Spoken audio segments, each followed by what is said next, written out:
Bienvenue, on va décortiquer aujourd'hui une véritable révolution dans le monde de la course à pied.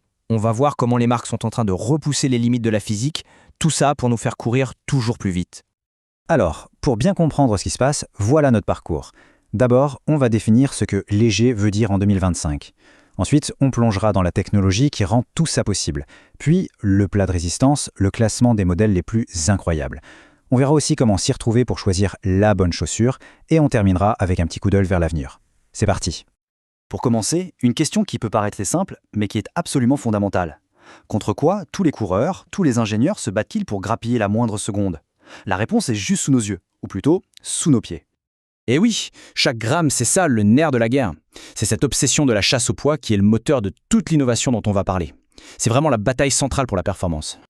Allez, on entre dans le vif du sujet. Avant toute chose, il faut qu'on se mette d'accord sur les termes. C'est quoi une chaussure légère aujourd'hui en 2025? Parce que croyez-moi, les standards ont complètement explosé. Concrètement, ça veut dire quoi? Aujourd'hui, on parle d'ultra-légèreté quand on passe sous les 200 grammes. Mais le truc vraiment fou, c'est cette nouvelle frontière, cette barre symbolique des 150 grammes. C'était juste de la science-fiction il y a quelques années, c'est devenu le nouveau Graal. Bon, la question qui vient tout de suite, c'est mais comment ils font? Comment est-ce qu'on peut enlever autant de matière, autant de poids, sans que la chaussure se désintègre ou qu'on perde tout l'amorti? C'est là que la magie de la technologie opère. En fait, le secret, c'est la combinaison de 4 innovations majeures. D'abord, les mousses de nouvelle génération. Imaginez, on injecte de l'azote sous pression dans la mousse, comme pour la Nitro Elite. Ça crée des bulles d'air qui donnent un amorti et un rebond incroyable pour un poids ridicule.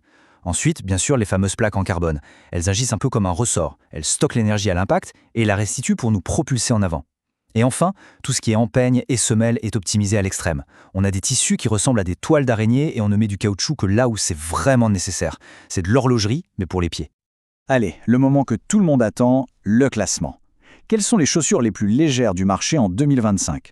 On va faire le décompte de la 10e place jusqu'au champion absolu de la catégorie poids-plume. On commence déjà très fort avec des noms que tout le monde connaît. La mythique Vaporfly à 190 grammes, qui reste une référence absolue sur marathon. Asics et Saucony sont aussi dans la course. Mais regardez bien le numéro 5, l'Asics Metaspeed Sky Tokyo. On passe d'un coup à 162 grammes, là on sent qu'on entre dans une autre dimension.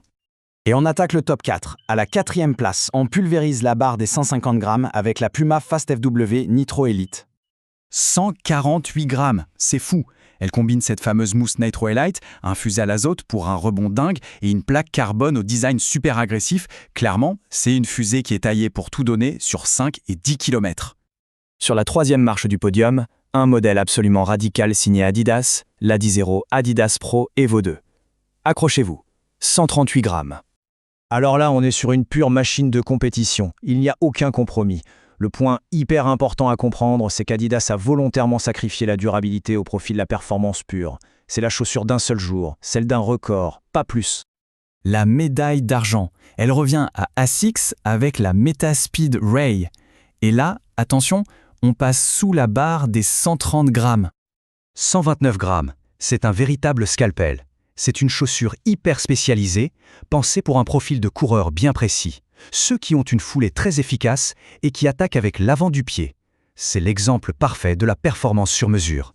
Et enfin, la numéro 1, la reine des poids plumes. La chaussure de running la plus légère de 2025 est la Nike Streak Fly 2. Et elle établit un nouveau record ahurissant à 126 grammes. C'est tout simplement un exploit d'ingénierie. Nike a réussi à combiner sa mousse ZoomX, qui est déjà une référence en termes de réactivité, avec une plaque Flight Plate qui court sur toute la longueur pour un dynamisme maximal. Le tout dans un poids qui est minimaliste, c'est le mot, c'est la reine incontestée des distances courtes. Bon, ce classement est impressionnant, c'est sûr. Mais la vraie question, c'est comment on s'y retrouve là-dedans.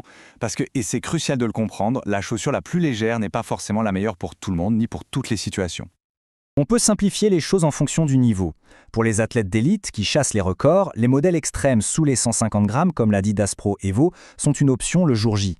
Mais pour les coureurs qui sont déjà très bons, la catégorie juste au-dessus, entre 150 et 180 grammes, offre un bien meilleur compromis entre légèreté, amorti et durabilité. C'est là qu'on retrouve des valeurs sûres comme la Vaporfly 4. L'autre critère essentiel, évidemment, c'est la distance. Les poids plumes ultimes comme la Streak Fly 2 sont des bombes pour l'explosivité d'un 5 km. Mais sur un marathon, on a besoin de plus de soutien sur la durée. C'est pour ça que des modèles comme la Vaporfly ou la Metaspeed Skypari, un peu plus lourds, seront en fait bien plus efficaces et protecteurs sur 42 km. Et pour finir, il faut vraiment voir tout ça comme une étape. On n'est pas au bout du chemin, loin de là.